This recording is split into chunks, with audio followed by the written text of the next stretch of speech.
Welcome to the Learning Pines YouTube. We hope this video helps.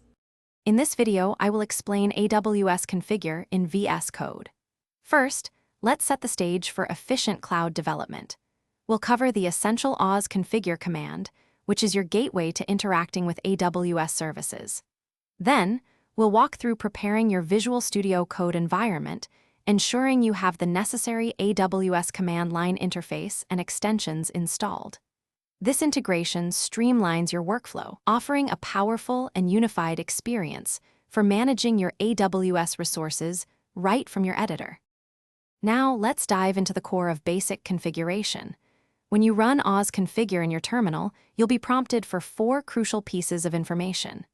These include your AWS Access Key ID, your secret access key, your default AWS region, and your preferred output format, such as JSON. Always prioritize security, never hardcode credentials directly into your code. Instead, leverage environment variables, or IAM roles, for safer access management. Next, we'll integrate this setup with Visual Studio Code using the powerful AWS Toolkit extension.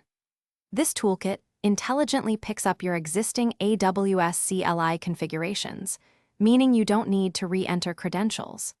It provides a rich interface for managing your AWS environment, allowing you to effortlessly switch between regions, view your configured profiles, and even interact with various AWS services directly from your editor, significantly boosting productivity.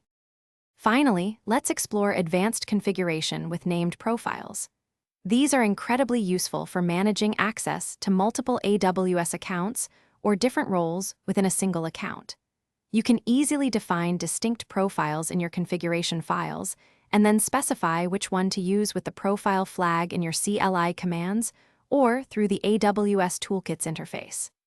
Additionally, environment variables offer a flexible way to temporarily override credentials for specific tasks. Thanks for watching. Consider subscribing if we helped you.